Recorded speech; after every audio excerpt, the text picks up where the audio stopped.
Olá a todos, estamos iniciando mais um podcast da OAB Caxias do Sul, o nosso podcast Questão de Ordem, onde promovido, apresentado neste episódio por eu, Wagner Flores de Oliveira, coordenador da Comissão de Ciências Criminais da OAB, Caxias do Sul, subseção Caxias, e teremos como encargo a apresentação do nosso podcast, tratando de várias questões importantes para a advocacia criminal, e eu tenho que saudar, antes de mais nada, o nosso patrocinador, a R Master Sul, como fomentador e a luz que consegue fazer possível, junto com o OAB,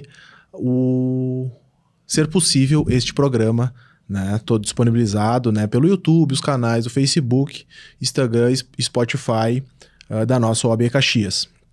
No nosso episódio de hoje, nós apresentaremos, eu apresentarei o programa e também terei a participação dos convidados Pedro Pomitz, aqui ao meu lado a Mariana, e também o meu vice-coordenador Vitor Zimmermann, todos advogados aqui em Caxias do Sul. E trataremos da mudança de mentalidade para exercer a advocacia criminal. Este é o tema central do nosso episódio de hoje. Eu quero iniciar esse debate também, colocando pontos favoráveis e desfavoráveis da advocacia, assim como todas as profissões se aperfeiçoaram, se especializaram e muito, isso por consequências da modernidade, de Giddens. Então, tudo se especializou muito, desde o médico, e como o dentista e todas as outras profissões, e o advogado também, Então, o primeiro ponto que eu lanço na mesa, para os convidados, aqui presentes, e também, eu também quero dialogar um pouco, quero falar um pouco também, quero dar meus pitacos aqui naquilo que a gente conversar, sobre a crítica, daquela advocacia antiga, generalista, assim como todas as outras profissões também já foram generalistas, e pontos favoráveis, desfavoráveis a essa advocacia antiga, mas essa advocacia também, pontos favoráveis e desfavoráveis, críticas e construções da advocacia criminal contemporânea, o advogado criminal contemporâneo, daí desde questões da faculdade, aquilo que a gente vê na faculdade, até momentos pós, a maturidade na advocacia. Então é isso que eu coloco na mesa.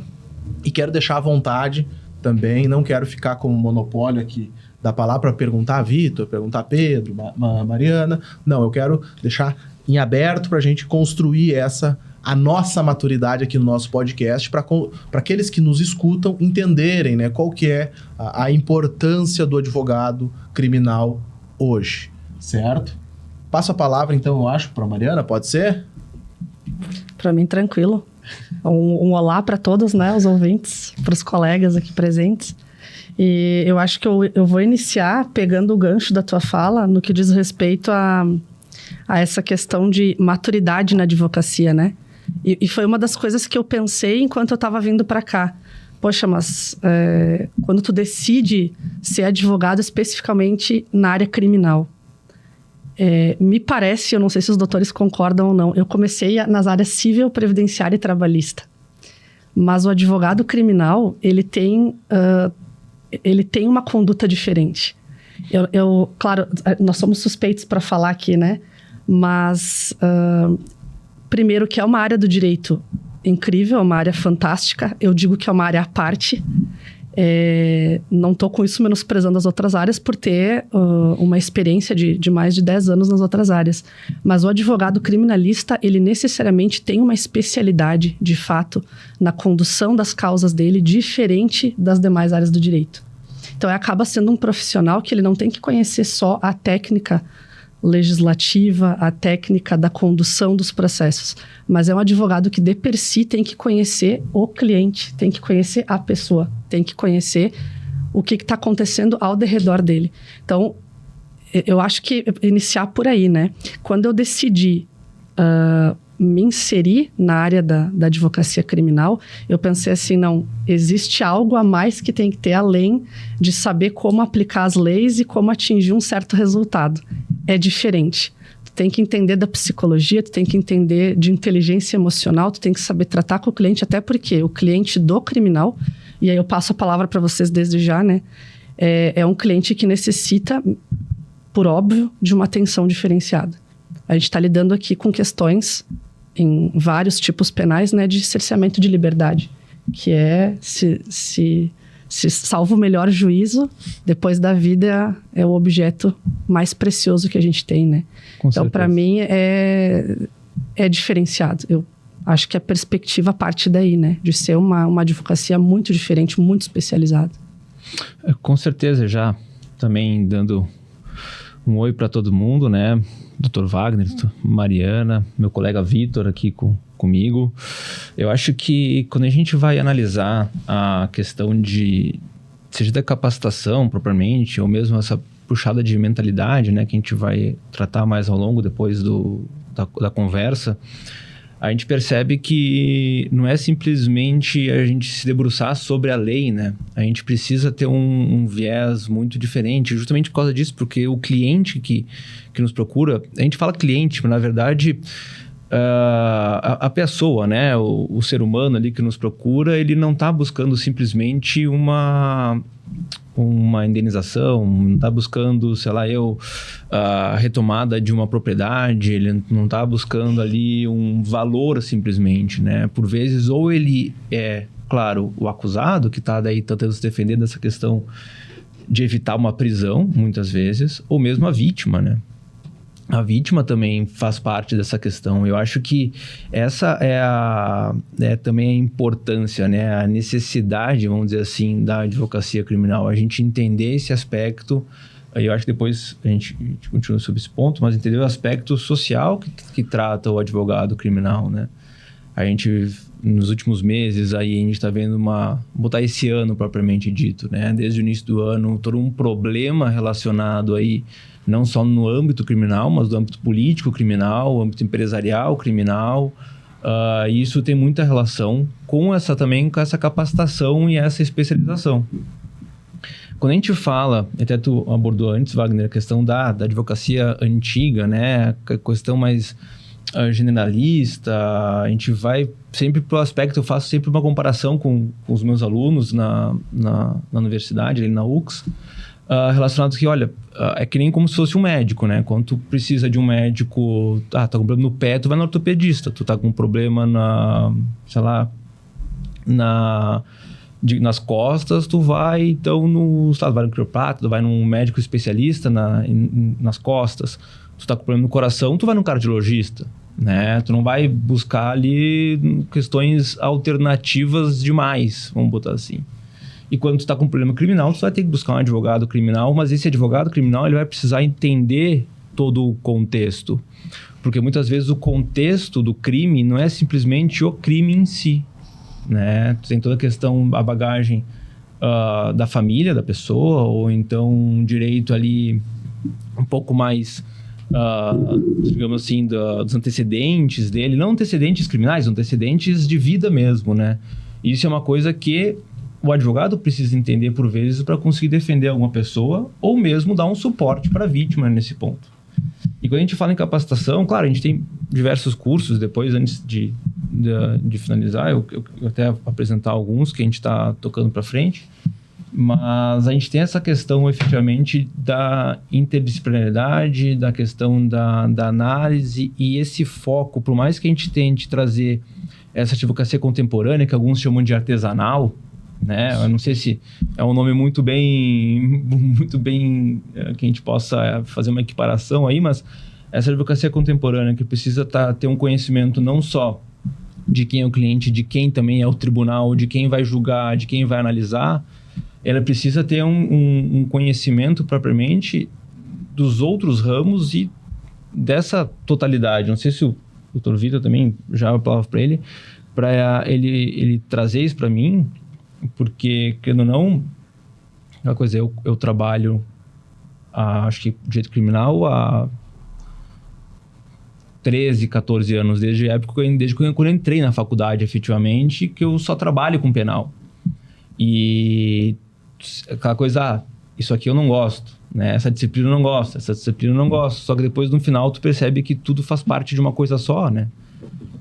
Agora, fazendo o mestrado ali, a gente vai conversando, porque tem um filósofo, o Habermas, que vai dizer que o direito é o fio que conduz tudo, né? É o que liga todos os outros ramos da vida, da sociedade, né? E efetivamente é isso. O advogado criminal, acho que mais do que outros propriamente, ele precisa ter uma noção de que tudo faz parte de uma coisa só, né? E essa relação na sociedade da vida, eu acho que faz com que o advogado entenda a proposta dele, propriamente, né? Da defesa da liberdade, eu acho. Perfeito.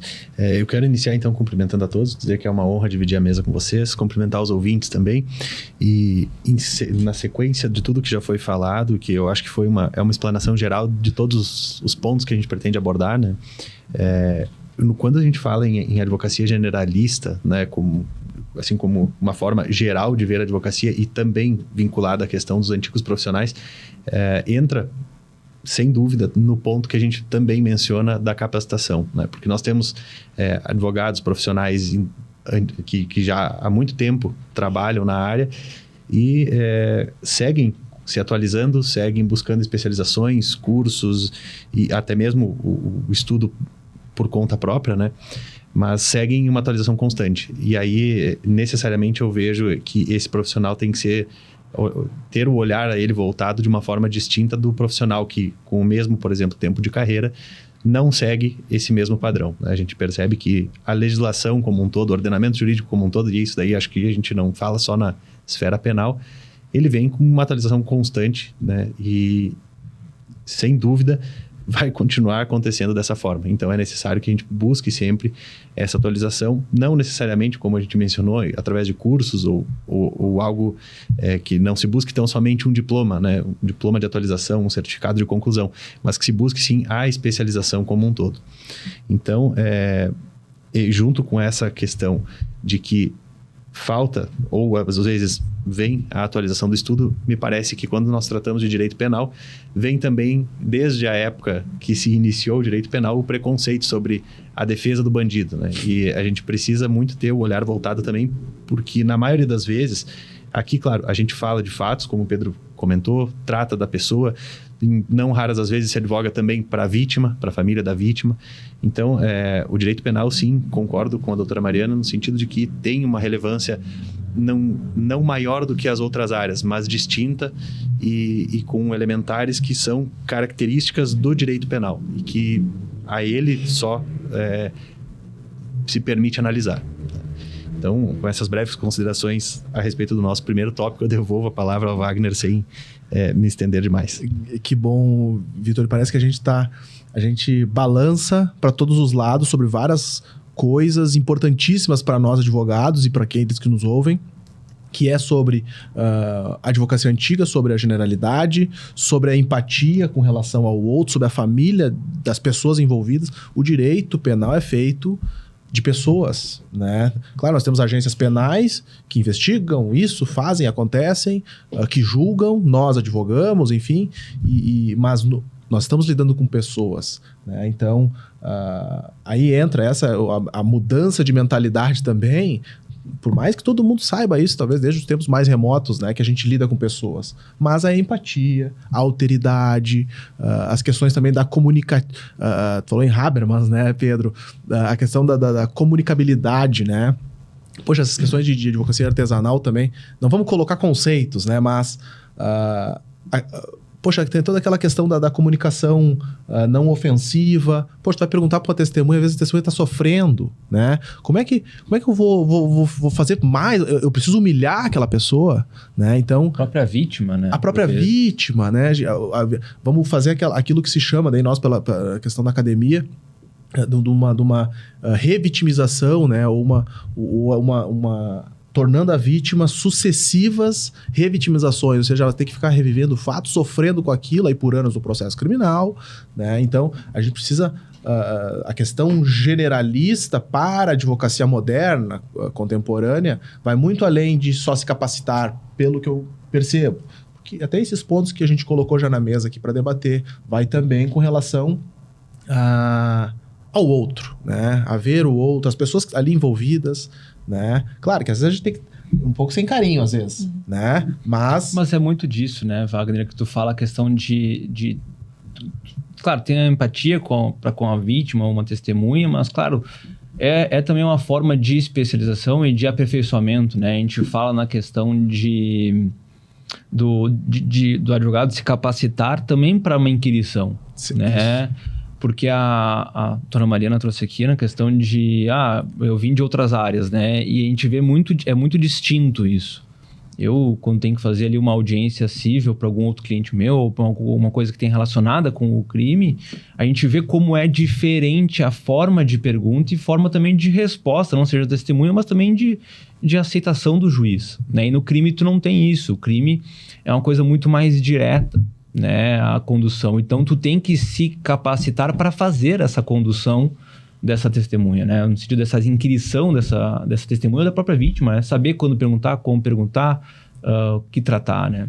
Isso é importante, Pedro, que a gente falou o ponto central do nosso podcast é a questão da especialização e toda essa mudança, né?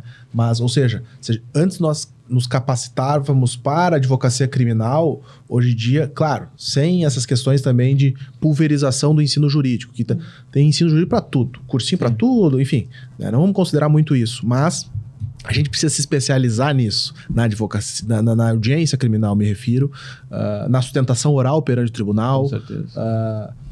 Nos atos específicos em patrocínio do nosso cliente, do nosso parceiro, enfim, daquela pessoa que nos outorgou os poderes, porque aquela pessoa, a gente está lidando com a liberdade da pessoa, né? Então, a coisa é muito nobre, né? Acho que esse é o ponto central, tanto da advocacia generalista quanto da contemporânea, a nobreza, né? E assim como todo advogado, na realidade, e outras profissões também, mas a gente tá naquela tensão, né? Naquilo que é sensível, que é aquilo que é inato, né?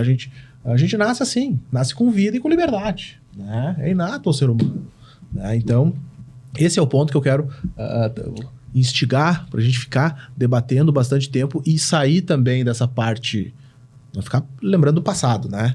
A gente ficar só baseado no passado, né? Mas aprender com o passado e tocar aí, portanto, o nosso futuro, inclusive, talvez, da advocacia criminal, né? E mais alguém quer contribuir com isso, Mariana? Eu acho que eu ia só pegar o teu gancho, porque eu achei muito interessante as falas de vocês nesse sentido, e eu preciso colocar isso, a questão da mudança de paradigma, tanto de como se olha. E vocês falaram o termo bandido, né? Isso me chamou muito a atenção, porque, veja, a gente está acostumado a fazer tarjas, né? A criar rótulos nas pessoas.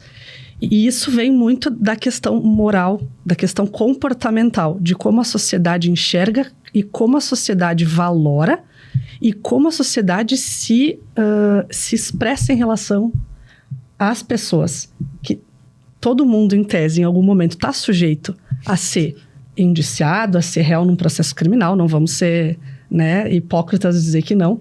Então, a primeira coisa que eu acho interessante, o nosso papel também enquanto produtores de uma mudança de paradigma, mudança de mentalidade e de filosofia de linguagem com relação a quem é o cliente do direito criminal e como é o exercício da advocacia criminal. E aí eu faço um breve exemplo com vocês. Eu não vou citar o caso, mas um caso de ampla repercussão nacional, né? Onde me chamou muito a atenção. Foi explorado num seriado recente de uma plataforma digital aí de streaming. E o advogado dos réus, então, ele foi quase que linchado pela população. Porque a população entende, né, e tem essas expressões, o bandido, o advogado porta de cadeia, sabe? Como se todas as pessoas não tivessem um direito básico à vida, à liberdade, à dignidade, né? E como se não fôssemos humanos, sujeitos a erros, vicissitudes, problemas N. Então, a questão me chamou a atenção porque ele foi realmente... ele teve toda essa questão da pressão social em cima dele, quando ele disse assim, olha, eu tô aqui para defender não o crime, mas a pessoa. Quer dizer, o nosso papel não é a defesa necessariamente de algo que está moralmente e juridicamente posto como errado, como indevido. A gente está defendendo a pessoa, porque todo mundo pode, né, errar em algum momento. E eu tô aqui até... peço vênia para vocês, porque eu tô aqui realmente defendendo a pessoa, né? Eu realmente acredito que existem momentos que dá aquele deslize e quando vê a pessoa fez, aconteceu, né? E tem que dar conta disso. E eu acho que a gente tem que começar por essa mudança de paradigma, né? Saber que todo mundo está sujeito. E uma coisa que eu respondo muito para as pessoas assim, mas tu defende o criminoso. Eu disse, quem é o criminoso? Tu sabia que, estatisticamente, qualquer um de nós está sujeito a resbalar inicialmente juizado especial criminal, pequenas causas, crimes de menor potencial ofensivo. Qualquer um de nós está sujeito a cometer um deles. Sim. Então, cuidado quando a gente faz esse juízo de valor, né? Eu acho que eu deixo essa brecha para vocês, porque eu acho que é bem esse o ponto, né? Mudança de... Esse é o ponto. E só para também, não para fazer o fechamento desse pontapé inicial do primeiro assunto, né? Da advocacia antiga, e aí entrando já nesse ponto, qualquer um pode ser vir a responder, né? Mas a questão também é desde a faculdade, né? Desde a faculdade, a gente está escutando... a questão do glamour da advocacia criminal, né? Mas às vezes, por vezes, a gente foca no glamour, foca no pódio, né? E esquece quem que é a pessoa, é isso que nós estamos tratando, né? Então, eu gostaria de colocar na mesa aí a segunda ideia sobre vou dizer o estudante, né? Mas vou dizer a pessoa, aqueles que se interessam, né? Os ouvintes, enfim, qualquer outra pessoa que esteja saboreando desse nosso podcast, desde a faculdade, né, que nós, enquanto professores, a gente vai poder, e mestres e doutores, a gente vai poder colaborar, talvez, com o ouvinte, né, desde a faculdade, qual que é essa preparação, né, para a gente chegar, né, e não vamos dizer assim, numa preparação final, né, porque a gente segue estudando, a gente segue se aperfeiçoando, as questões também dos cursos que a gente mencionou antes. Então, qual seria, né, não vou falar também em conselho, né, porque quer um conselho, não escute conselho. Vamos pensar assim. Mas qual seria esses pontapés, né, que a gente tem que dar para desde a faculdade até essa maturidade na advocacia? Esse é o nosso ponto. Não, mas não sei se o Vitor quer tratar alguma coisa, mas eu vou pro meu... Tu falou questão de professores, né? Nós todos aqui trabalhando com academia, nós três somos professores. Acho que a doutora Mariana não é ainda professora. Eu só não tô vinculada especificamente, mas cursos livres eu já ministro. Pois sim. Então. E quando eu tô no quinto ano ali na UX, né? Então eu dou aula de direito penal e processo penal, práticas. Então é aluno desde o primeiro semestre até o último, basicamente, que eu passo ali. E são questões realmente, essa questão da mudança de paradigma, né? Que a gente tem que ver. Eu estou tratando sobre crimes em espécie agora esse ano, e justamente isso, eu sempre tento trazer para os alunos essa visão de que o crime por si só, tem a lei ali, mas tem muita coisa de fora, né? Tem muita coisa que a gente precisa analisar para mudar essa cabeça, para mudar esse paradigma e sair preparado disso. Né? Eu tratava antes ali algumas disciplinas que a gente não quer, mas é saber angariar todo o conhecimento que a gente consegue, por mais que seja um foco de penal, de direito criminal, né? Ciências penais como um todo. O advogado criminal, ele não está simplesmente porta de cadeia e aí rotulando, ele não está simplesmente na boca do fórum, né? Ele não serve para isso. Para isso, cara, tem um monte, sabe? Tem o generalista. O advogado contemporâneo, ele precisa ver um a mais ali nesse ponto, dar uma atenção a mais. Só antes de passar a palavra para o Vitor, me instiga muito quando começa a gente separar das especializações ambiental, penal econômico. Andrei Schmidt, que é o melhor tratado de direito penal econômico é dele, inclusive, né? Um livrinho de direito penal econômico. Mas, sem fazer propaganda também, sem nada, publicidade nem nada, mas é indispensável a gente tratar o quê, né? Porque a gente precisa entender o advogado criminal que não é só os delitos que se aperfeiçoam. As agências penais buscam focos, né? Buscam rótulos, buscam determinados, enfim, grupos, né? Ou seja, lá de 90 é a questão dos crimes tributários, né? Depois, 2000 também corrupção, anticorrupção, lavagem de dinheiro atualmente, delitos ambientais de todas as ordens. Guerra contra as drogas. Guerras contra as drogas aí desde 96, enfim, 2006, desculpa, até, né? né? Que é o foco. Hoje em dia, a matéria-prima dos tribunais é só isso, né? Só trabalham com isso, né? Então, a gente precisa entender também esse direcionamento. Poxa, claro que a gente não sabe citar qual que vai ser o próximo foco, né? A próxima onda, né? Essa questão também de onda, né? Mas pensem que isso que eu coloco para vocês, várias especializações, e o advogado tem que estar preparado para isso. É para isso que serve o nosso podcast. Preparado a gente não vai deixar eles, ninguém que está escutando, mas pelo menos com um sabor, né? Que tem que se preparar. Uma curiosidade, que precisa se preparar, porque as coisas mudam, né? Tudo muda. Né? E as agências penais também buscam determinados setores, né? E isso são várias operações, hoje em dia todo tem um monte de coisa de operações, operação X, operação Y, né? O glamour também vem das agências penais colocarem nome nas coisas. Eu acho que é um aspecto muito interessante, né? Aquela coisa do conselho, né? Da dica que tu questionou antes. É a gente saber como é que o tribunal trabalha. Porque hoje em dia o direito penal está trazendo um direito como um todo, mas está tendo muita questão de precedentes, jurisprudências, recursos, né? Então, saber como o tribunal que vai te julgar, como aquele desembargador, como aquele juiz, como aquela Câmara, ou então, no caso, a turma, né, na STJ, STF, como é que eles analisam aquela matéria que tu precisa julgar. Né? A gente tem diversos julgados agora, ultimamente, de suma importância. O Vitor até costuma pesquisar nesses pontos ali no escritório, mas eu acho que é importante isso, sabe? Conhecer quem vai te julgar. Isso aí, sem dúvida, né? Porque além de conhecer a matéria, precisa saber isso, né? E passa a palavra pro Vitor daí para concluir aquele ponto que eu tomei. Certo. Até uma coisa que me chamou a atenção, inclusive, da fala da doutora Mariana, voltando um pouquinho rapidamente, vai completamente ao encontro da sua fala, e concordo plenamente com essa questão de que nós precisamos... Nós, comunidade em geral, naquele almoço de domingo com os familiares, tentar, de alguma forma, demonstrar que todos nós estamos sujeitos a essas pequenas corrupções e corruptelas da vida, para que se demonstre que a embriaguez ao volante também é um crime, e muitas pessoas fazem. Eu passo bastante para os meus alunos também o exemplo do plágio. Né? Tem muitos que eu defendo a gravidade das penas, né? Muitos falam até da questão da pena de morte, enfim. Então, assim, o plágio é crime. Né? Então, nós precisamos entender de uma maneira, enquanto comunidade, que muita coisa que a gente nem imagina ser crime, existe uma tipificação no Código Penal.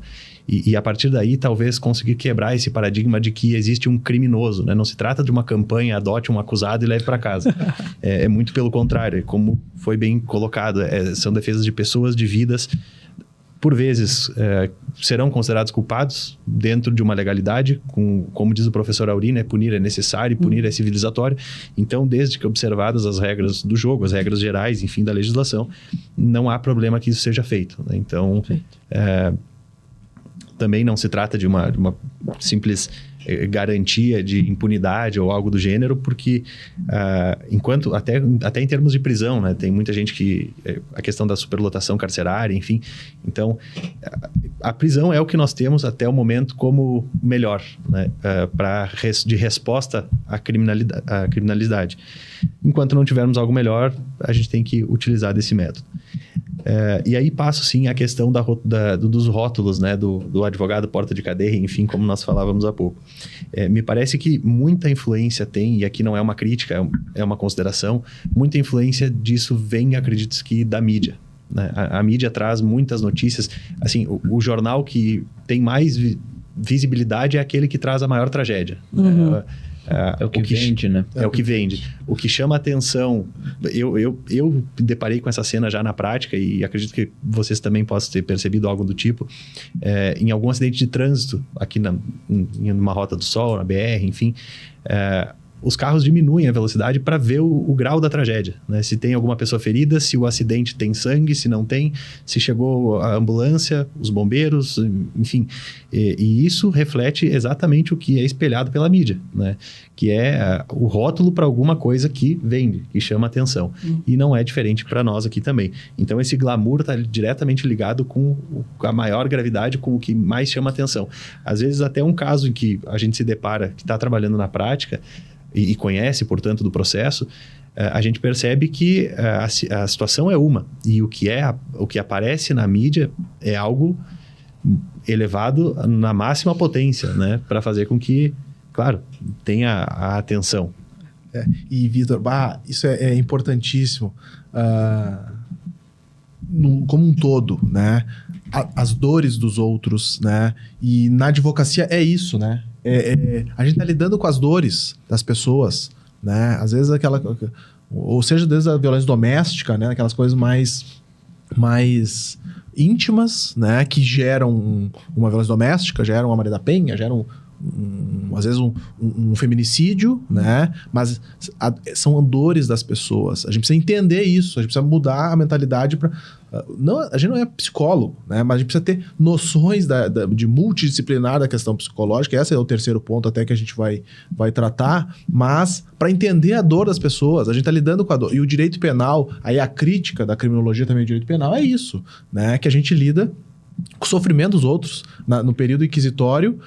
Poxa, você precisa punir a alma do sujeito, né? Para tentar melhorar o sujeito, para abrir as trevas do sujeito, né? Então, se punir a alma e o corpo do cidadão. A confissão é isso. A confissão. O perdão. É isso. Então, poxa, o que é isso, né? E que nós trabalhamos, senão a empatia, a questão de respeito, né? E isso, existe uma grande diferença entre o respeito, aquele que é necessário para o nosso labor, né? Do que a idolatria, né? Não precisa idolatrar a vítima, ou coisa do tipo, as autoridades, né? Toda aquela outra questão também da inferioridade.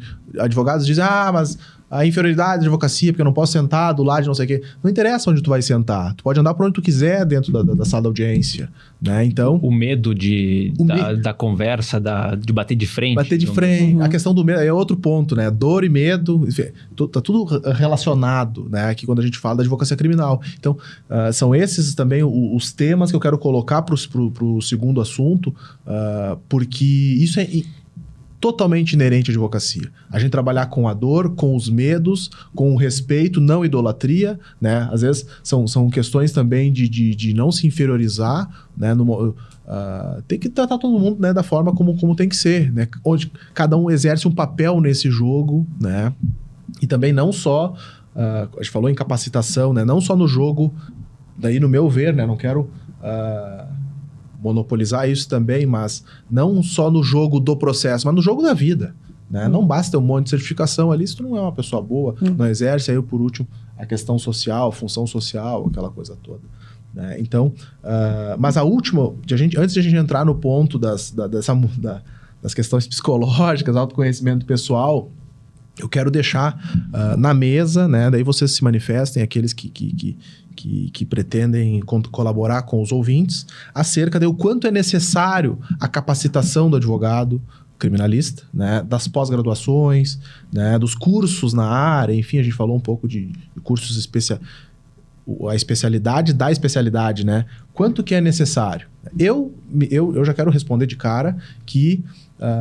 eu não tenho um feijão com arroz, né? Eu não tenho 2, 3, 4, na realidade, né? Porque anualmente eu estou me especializando, estou fazendo certos cursos e tal, para poder estar junto com essa corrente. Eu deixo essa bola picando.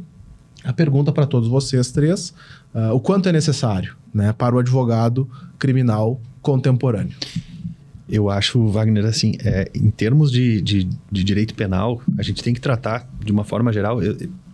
talvez uma palavra-chave dentre tantas, mas uma delas me parece que é a segurança.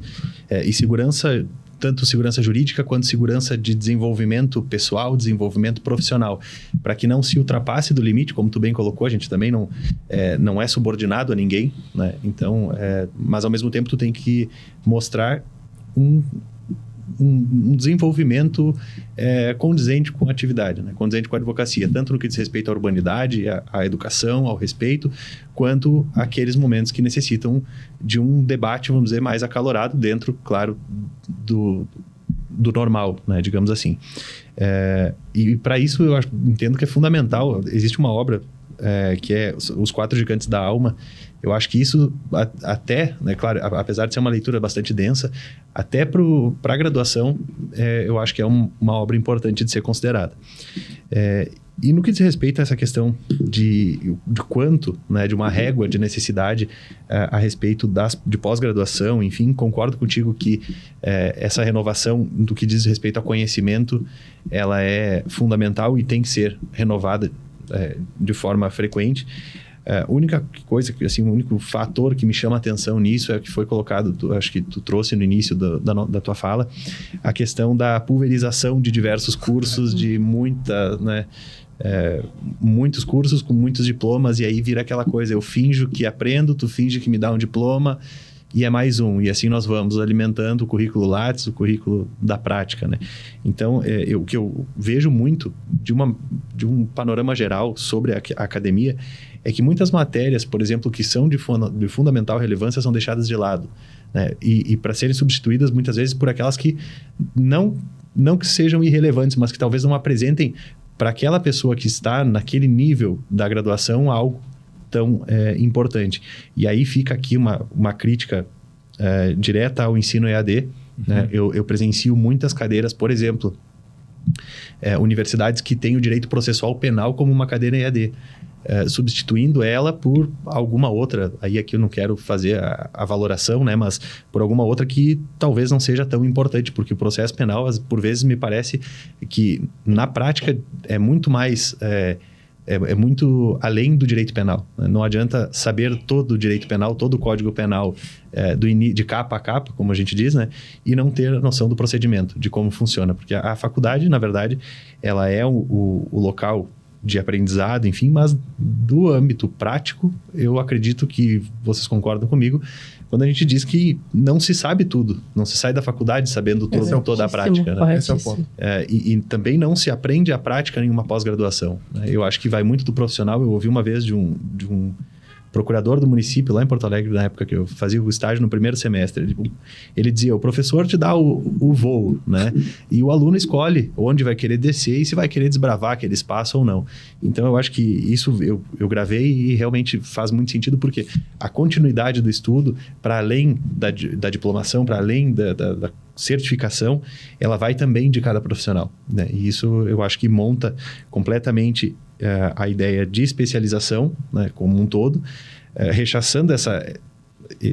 Eu, particularmente, aí é uma opinião pessoal, rechaçando essa ideia do ensino à distância por completo, né, e eliminando aquela questão do único objetivo ser o diploma, né? Porque senão, como eu disse, é um finge que faz e acontece, né? Então, a mesma pessoa que cobra o escanteio é quem vai cabecear e ao mesmo tempo é o goleiro. Então, fica uma coisa sem sentido. Mas aí passo a palavra a vocês para continuidade. Beleza. Mais alguma coisa? Vamos para o segundo ponto? Isso, na verdade, eu queria me despedir dos colegas e dar meu lugar à doutora Tatiana, que está aguardando para a gente fazer a troca rapidinho. Doutor Pedro, eu lhe agradeço imensamente. No final, tu vai ver o episódio. Eu vou agradecer mais ainda a todo mundo, mas já deixo aqui registrado. Eu que agradeço o convite. Isso, por ter aceito. E esse debate aqui é de alto nível, na verdade. Eu fico observando os olhos de vocês, eu fico... Poxa, eu tô escutando alto nível, né? É isso que eu quero guardar e já deixo registrado isso, tá, doutor Pedro? Então... No final, eu quero falar mais sobre isso. Tá, beleza? Muito obrigado. Eu que agradeço a todos a conversa e continuamos conversando um pouco mais depois. Beleza. Muito obrigada, doutor. Então, nós vamos para o segundo ponto do nosso podcast, que é relacionado a essa mudança da mentalidade, né? Que nós já tratamos no primeiro assunto, mas... especialmente, a gente vai tratar sobre o autoconhecimento, algo muito mais individual. A gente falou bastante do coletivo, né? Agora, mas vamos tratar um pouco mais não do emocional, né? Se for pra gente chorar, a gente para. Mas a gente precisa se conhecer, né? Saber até onde a gente pode ir, né? Até onde que o mar dá pé, e a advocacia criminal também é isso. Né? Então, esse é essa necessária, né? Eu coloquei como necessária no nosso roteiro, né? Para os nossos ouvintes entenderem o quanto que é necessário, né? Essa estrutura mental, né? Esse autoconhecimento pessoal aí dos advogados. Isso como um todo, né? Mas aqui especialmente no nosso podcast, nosso episódio da advocacia criminal, né? Até quando a gente consegue enxergar até com os casos, né? Esse caso é mais difícil, esse caso nos torna mais repulsivo, né? Determinados casos do que outros que a gente passa batido, né? Que vai buscar a prescrição, que ganha não, né? Mas consegue vencer de forma mais simplificada. Então, o quanto é necessário o autoconhecimento, né? Aí envolve as questões psicológicas, as questões o Vitor também mencionou há pouco do respeito, né? A questão de limites e respeitos, né? O quanto que a gente exige de respeito da nossa pessoa e tudo mais. Então, eu quero colocar isso, né, na nossa mesa agora para debatermos psicologia, enfim, essa multidisciplinaridade que o advogado tem que ter, né, para poder se impor e exercer bem a advocacia criminal, né? Coloco isso aqui e passo, acho que a palavra para nossa convidada, que eu não apresentei. Na verdade, a doutora Tatiana, seja bem-vinda. Obrigada. Me desculpe. Imagina. Não. Imagina. A gente fica ouvindo tanta coisa também e a gente quer acelerar o podcast aqui, mas não é o momento de acelerar. Seja bem-vinda, doutora Obrigada. Tatiana. Olá a todos. É uma honra para mim estar aqui ao lado desses colegas que eu tanto admiro, né? E... Bom, para iniciarmos a nossa conversa sobre esse tópico, falando de uma vivência minha, né? Todo mundo pergunta para nós, né, para o advogado criminalista, como é que tu lida com crime? Que tem um crime que tu não atende? Eu acho que isso entra dentro da questão do autoconhecimento. Eu, particularmente, como é que eu faço? Né? Chega aquele caso para mim. Eu costumo ter por hábito olhar para aquela situação, para aquele contexto, porque está descrito ali, porque a gente sabe que às vezes não é tudo aquilo que está no processo, né? Não é, a realidade é outra, bem diferente. Então eu faço essa análise, eu analiso se eu, Tatiane, vou olhar para aquilo ali e vou conseguir enxergar um ser humano que está ali sendo acusado e que tem os seus direitos, que como a gente estava falando antes, os colegas estavam falando e eu estava acompanhando. Por mais horroroso, né, que seja o crime que aquela pessoa tenha de fato cometido ou esteja sendo acusada, ela possui direitos, né? E esse é o nosso trabalho como advogado criminalista, é olhar para aquela pessoa e defender esses direitos que ela tem diante de um processo penal. Então eu faço essa primeira análise. Se a minha percepção, se o que eu acho que é certo e errado, o que eu tenho de filosofia ou de idealismo de vida vai interferir naquele caso, né? Vai interferir no meu trabalho, como na parte técnica, na defesa desse cliente. Se eu achar que interfere, que que eu vou de algum modo ter um olhar diferente, eu não assumo aquele caso. Então, assim, eu não escolho o crime em si, né? Por tipos de crime, mas eu escolho por essa análise que eu faço. Se eu ver que vai interferir, né, no direito que aquela pessoa tem de ter uma defesa, porque não existe processo penal sem uma defesa, né? O processo não vai andar. Então, eu faço essa análise primeiramente, por quê? Porque essa pessoa, por mais horroroso que seja o crime, enfim, ele tem direito a uma defesa técnica capacitada, né? E que não tem essa influência da minha opinião ou do meu achismo. Então, acho que isso também entra dentro do autoconhecimento, o quanto é importante o advogado criminalista trabalhar em si, né? Trabalhar o autoconhecimento, a busca por quem sou eu, né? Como eu posso ajudar aquela pessoa através do meu trabalho. Isso é importante, Tatiane, que é a questão de segurança também. Acho que o Vitor falou, a questão de segurança. Tem que estar seguro, né? O advogado que não está seguro, em todos os ramos, não só na advocacia criminal, né? Então, como é que é? Junta seus pedaços e vai para a arena, né? Se tu não está pronto para a arena, tu não junta os pedaços. Né? Então, acho que é isso. E eu quero ouvir um pouco mais, doutora Mariana, a respeito até desse autoconhecimento pessoal, mas da questão filosófica, psicológica, psicanalista. Vamos trabalhar um pouco sobre isso também, sabe? Não a matéria em si. Aí nós vamos ter que ir outra graduação. Ponderar sobre, né? Pensar sobre isso. né? O quanto é necessário esse autoconhecimento pessoal, né? Em qualquer profissão, mas aqui do advogado criminalista mais ainda, né? O que tu pontuaria sobre esse autoconhecimento pessoal? Eu já pegaria a análise da doutora Tatiana inicialmente, assim, eu diria, qual é que é o nosso limite? Eu peguei essa pergunta algumas semanas atrás, mas qual é o teu limite? Tu pegaria o quanto tu se conhece para dizer, nesse caso, ok para mim, não interessa o tipo penal especificamente, qual o crime que está sendo discutido, digamos assim. Mas se eu tenho capacidade, para além da capacidade técnica, de lidar com aquilo. Sim. Porque me parece que tu falou muito disso, de saber lidar com aquela situação. E eu não sei qual é a visão de vocês, assim, mas me parece que quando a gente tá no escritório, tem coisas que a gente acaba inevitavelmente levando para casa. Sim. É inevitável isso. Então, me parece que, mais do que em qualquer outra área, sim, a necessidade, a imprescindibilidade de se conhecer e de saber que cada um tem o seu limite. E cada qual vai ter um limite diferente. E aí eu achei interessante essa análise que tu faz. Tu não escolhe o tipo penal, mas tu analisa de forma ampla, generalista, como é que é o teu caso, como é que é o teu cliente, o que aconteceu, é essa perquisição, é esse cavocar, o que aconteceu ali. Poxa, quer dizer, aí daqui a pouco, se todo mundo partisse da premissa de que este crime especificamente é horrendo, é asqueroso, então ninguém faria. Ninguém faz. Ninguém faria, né? Eu parto desse... Eu acho que, assim, questão de valor também. Quais são os valores do Dr. Wagner, do Dr. Vitor, da doutora Tatiana, da doutora Mariana, do Dr. Pedro? Quais são os valores? Porque cada um tem uma gama de valores. E mais um ponto, além de valores, a gente, só para entender, tem a questão da moralidade também, né? Justamente. O quanto que determinadas condutas são morais para mim, diferentes para outras pessoas. Toleráveis também. E eu queria abrir isso, por isso que eu achei interessante o que tu falou, porque eu acho que... seria interessante a gente comentar, inclusive para quem está escutando, eu acho que é de extrema importância.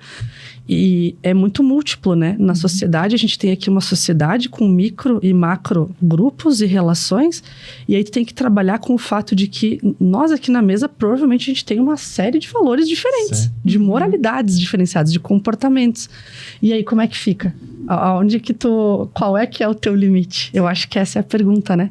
Para nós todos. Eu acho que sim, que é plenamente necessário que se tenha isso, e eu ainda trato talvez um pouco além, de repente, falando até em uma certa frieza para trabalhar com determinado caso, porque como Wagner colocou, eventualmente é um caso mais simples, mas também vai ser, ou pode ser um porte de arma, ou pode ser um homicídio. Então, as situações são absolutamente diferentes. Ou um ato preparatório para... Também. Então, eu acho que pega muito essa parte. E me parece que não há a necessidade, ou assim, que a gente tem que evitar ter o envolvimento pessoal com o fato, né? Sobretudo isso para que se possa agir de uma forma profissional e não pessoal, nem com o fato e nem com o acusado, né? Então, para esses dois paradigmas. E seguindo naquela questão da interdisciplinariedade, que a gente tem como ponto de fala também, que aí eu acho que é de extrema relevância, de extrema importância que a gente fale em direito penal, mas também fale em psicologia, em psicanálise, em filosofia, a questão da psicologia do testemunho, que nós falávamos antes, né, da inquirição de testemunhas, etc. Então, e eu pego aqui alguns exemplos até para tratar, para que a gente, vamos dizer, abarque todos os lados, né? Então, falávamos até agora do acusado, mas passando a um olhar, por exemplo, da vítima, né? De um advogado que é contratado pela família da vítima. A gente tem algumas questões que são ligadas diretamente a essa questão da psicologia, por exemplo, do reconhecimento pessoal. É uma situação de violência sexual ou de cárcere privado. A gente não tem, como o professor Jacinto Coutinho traz em vários escritos, hoje nós temos uma coxa de retalhos do Código do Processo Penal. Que as coisas não mais se comunicam como deveriam dentro do próprio Código. Então, percebam, eu tenho essa inquietação e trago à mesa para vocês também. Por exemplo, até deixei anotado aqui, com relação ao reconhecimento pessoal, né? A gente tem algumas dúvidas sobre o reconhecimento pessoal ser sequencial ou ser simultâneo, enfim, essa questão de debate que há muito já se tem. Mas olhando daí sobre o panorama da vítima nesses exemplos de violência sexual ou cárcere, por exemplo, um reconhecimento olfativo, que a gente, claro que isso seria de um pensamento muito além, mas a vítima foi sequestrada e o cheiro daquela pessoa eu nunca mais esqueço. Ou o reconhecimento, uma espécie de reconhecimento tátil. A mão daquela pessoa que me tocou, eu nunca mais vou esquecer. Claro, a gente está indo muito além aqui, mas é forçando dessa forma que se demonstra que cada vez mais há necessidade desse aprofundamento nessas outras áreas que vão para além do direito, né? E aí, sim, né, sob esse panorama, eu entendo que seja realmente importante a questão da qualificação e de buscar mais especializações, etc., fugindo, né, do que a gente mencionou antes da simples certificação. Então, e porque se aproximar de outras disciplinas, dessa multiconhecimentos focais, na realidade, porque isso não precisa, às vezes, também só de um curso. Às vezes, com diálogos com uma psicóloga, com diálogos com profissionais de outras áreas, diversas áreas, tu já consegue se entender, já consegue te indicar uma leitura, né? Já consegue enfim, trocar essas ideias, né, que vão te auxiliar nesse autoconhecimento, nessa estrutura pessoal para te exercer a advocacia.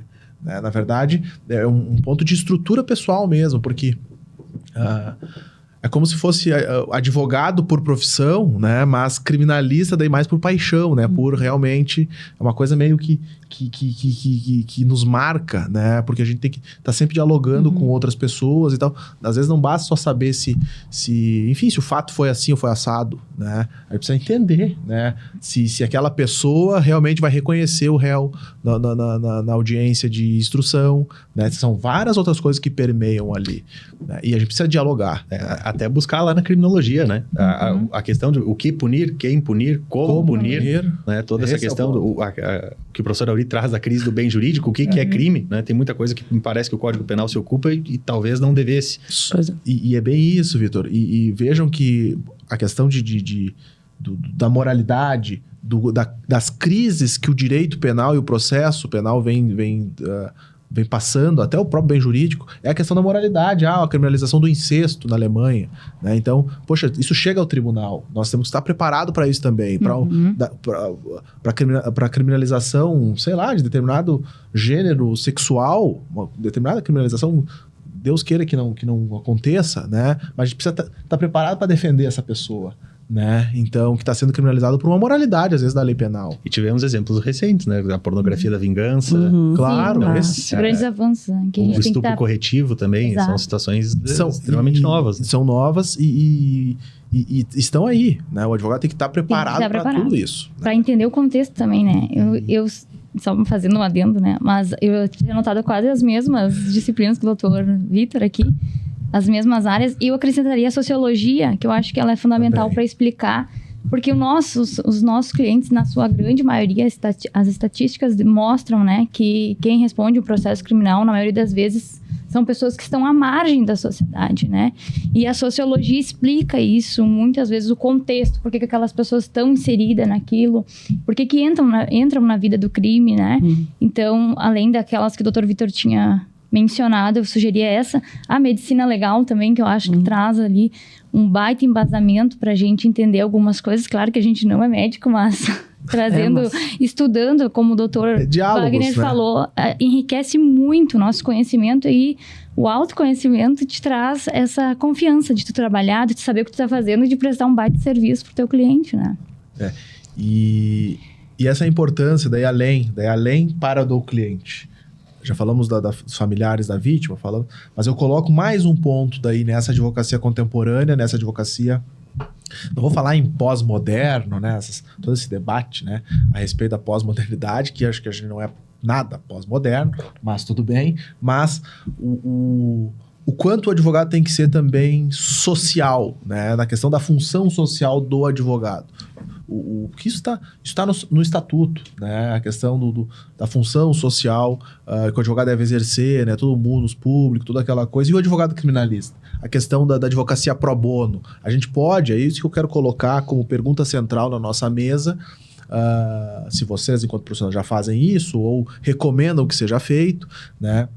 Escolher aquela pessoa lá que não tem condições de custear uma defesa, como a advocacia pro bono faz, né? Ou uma associação, ou uma instituição, enfim, de qualquer outra ordem, mas para exercer essa função social do advogado criminalista. né? Vocês acham isso válido? Como que vocês enxergam essa advocacia criminal pro bono? Na verdade, esse é o ponto. Eu tenho até hoje alguns exemplos de advocacia pro bono em diversas acusações, delitos, enfim. Então, eu acho que é de fundamental importância, até para aquele advogado em início de carreira, né? Claro que aqui tem que se ter muito claro que não significa a advocacia pro bono uma falta de testes, né? Não é a pista de teste. Mas é importante, né? E talvez, e por isso que eu remeto ao jovem advogado, talvez esteja ali a oportunidade de prestar um bom serviço, detalhado, com calma, e ao mesmo tempo prestar essa advocacia pro bono, se inserir no meio do meio jurídico, enfim, né, na advocacia como um todo. Então, eu acho que é válido, claro que não pode ser a maioria dos casos, todo mundo, né, a gente tem que, por questões lógicas, mas eu acho que é um ramo importante e fundamental de ser exercido. E tem mais um ponto que eu quero colocar junto com essa pergunta da advocacia social, da função social, que é qual que seria, né, enfim, não vou falar em conselho, mas qual que é a forma, orientação. A orientação, a forma, né, dessa importância técnica, né, dessa preparação técnica pessoal, né, que vocês colocam como fundamentais para a advocacia. Né? Vamos limitar isso também, senão a gente vai ficar falando várias outras qualidades que o advogado tem que ter, né? Mas vamos limitar isso em 1 minutinho para cada um, né? Por vocês, né? Tá, eu vou tomar a frente. Eu orientaria, sim, a preparação técnica, com certeza, porque a advocacia criminal, nós somos a voz daqueles que não são ouvidos, né? Daqueles que muitas das vezes sequer tem uma perspectiva ali de vida, vivem para sobreviver às vezes, né? A gente brinca, mas enfim, temos uma função importantíssima na sociedade e eu costumo comparar, né, com uma UTI. Eu acho que a advocacia criminal é a UTI do direito, porque ali se decidem muitas coisas. O reflexo que tem uma prisão, uma condenação criminal, ela é gigantesco, né? Tem uma família toda que vai ser afetada, tem mãe, tem filhos, tem um núcleo ali social que vai ser desorganizado por conta de uma condenação, ou, enfim, de uma prisão. Então, levem a sério, né, essa questão, muito a sério, é gravíssimo, né? Como sendo uma UTI, necessita, então, de uma capacitação ainda maior. Eu acho que busca todas as orientações que os colegas passaram aqui, que são importantíssimas, e além disso, a humanização, né? O trato com o cliente, saber que ali tem uma pessoa, o doutor Pedro tinha comentado antes, vocês também abordaram desse olhar, né, de saber que ali tem uma pessoa, tem um ser humano que passou por várias coisas, tem a sua bagagem de vida, tem a sua história, né, então respeitar isso também, eu acho que seria essas as minhas orientações. Doutora Mariana? Eu não sei, é que eu estava te escutando ela e só me veio na cabeça a questão das neurociências, porque também. Eu acho que a ciência nos ajuda a entender alguns comportamentos estatisticamente, por que os crimes ocorrem. Quer dizer, existem pessoas que estão, de certa forma, também mais suscetíveis, porque é impossível dar conta de tudo, né? É impossível dar conta de tudo. Há os deslizes, há esses resbalos. E quando a gente fala de focar na pessoa, é compreender que isso é natural. A ciência está aí para dizer que sim, isso é natural. Certos comportamentos, não é justificando o ato equivocado, o ato errôneo, o crime, mas é justificando, talvez, que alguns comportamentos, algumas condutas, elas são, se eu não puder usar a palavra naturais, ao menos, pelo menos induzidas por algumas situações, por alguns contextos. Mas o que eu queria falar sobre a advocacia pro bono, e eu já peguei muitos clientes assim, eu acho que não é só nem início de carreira, às vezes tu olha para a cara de uma pessoa, eu não sei se já aconteceu com vocês, comigo acontece muito, assim, de olhar e a gente brinca assim que todo mundo é inocente, né? Todo mundo se diz inocente. Brincadeiras à parte, mas existe aquela pessoa que tu olha no fundo do olhar e realmente tem alguma coisa errada no processo todo e ela vai, né? Então, eu acho que não só a advocacia pro bono, mas aí puxando também o gancho para a advocacia dativa, que tem esse intuito de dar essa resposta a uma lacuna, né, da Defensoria Pública, lacuna no seguinte sentido: a Defensoria Pública Alta não faz demanda, né? juizado especial criminal, né, não faz pequenas causas, primeiro ponto. Flagrante. O próprio fato de não ter contingente suficiente de defensores para atender a demanda necessária, especialmente no criminal. Então, tu necessita tanto da advocacia pro bono, que sim, deve, me parece, tá? Deve existir, mas que bom que tem a advocacia dativa também para isso. Porque daí o advogado, ele vai receber, né? Ele não vai totalmente prestar o serviço de forma gratuita, embora também possa e deva ser estimulado a isso em alguns casos. Mas é importante saber que o Estado tem esse olhar também para as pessoas. Quando a defensoria não dá conta, por N razões, que existe a Defensoria Dativa, do qual nós fazemos parte também, né? Eu só peguei esse gancho para falar para vocês, porque existe muito bem estruturado. Muito. Aqui na região, inclusive, eu tenho alguns exemplos de outras regiões de outros estados, mas aqui na região está muito bem organizada essa questão da advocacia dativa. Tem que aproveitar. E as pessoas têm que saber que elas têm esse direito, né? Que elas têm como... Eu preciso de um defensor. Então, para a gente pontuar todo o nosso podcast, para todos os nossos ouvintes, tanto a capacitação é de suma importância, a questão do autoconhecimento técnico e pessoal, e eu quero deixar esse fechamento, né? Eu acho também que o nosso horário já me puxaram as costas aqui, já me jogaram a bolinha de papel nas costas, porque já acabou o nosso tempo, mas eu gostaria, né, de encerrar o nosso podcast falando, né, para os nossos ouvintes, para todos nós aqui, que a gente tem que se autoconhecer e conhecer muito mais, né, daquilo que a gente já tem, né, daquilo que a gente vem exercendo, né, se capacitando, tanto individualmente quanto no âmbito coletivo na advocacia criminal. Então, eu quero deixar por encerrado daí o nosso podcast da Comissão de Ciências Criminais, da OAB OAB Subseção Caxias do Sul, né? E quero dizer que o nosso podcast Questão de Ordem vai estar disponível, o nosso episódio, né, todas as quintas-feiras nas redes sociais, daí tanto YouTube, Facebook, Instagram e Spotify também, tudo no perfil da OAB Caxias, tá? Eu quero agradecer o nosso patrocinador, né, a R Master Sul, que faz todo esse engajamento também e não só ele, os outros patrocinadores que a gente não menciona aqui, mas que fazem possível, né, todos esses programas que a OAB, como frente, né, torna possível para a advocacia criminal atualmente, aqui no nosso episódio, né, caxiense, né, e rio-grandense. Então, curtam o podcast, compartilham também, isso é importante, né, tanto para os canais da OAB, quanto nós, enquanto profissionais, termos isso, né, girando nas redes sociais, enfim, todos os canais, certo? Então, acesse também o site da OAB, na verdade... Poxa, coloca um favorito na realidade, porque a gente precisa estar... Informação. A gente pensa, o site é sempre desatualizado. Na realidade, o site da OAB Caxias está pontualmente atualizado. Eu acho que diariamente, na realidade. Pelo que eu vejo, a minha experiência são muito cuidadosos nesse sentido, é verdade. Então, é diariamente. Então, e não só isso, a questão da OAB Sessional também, né, do Rio Grande do Sul. Então, curtam, compartilhem nas redes sociais o nosso podcast e os demais.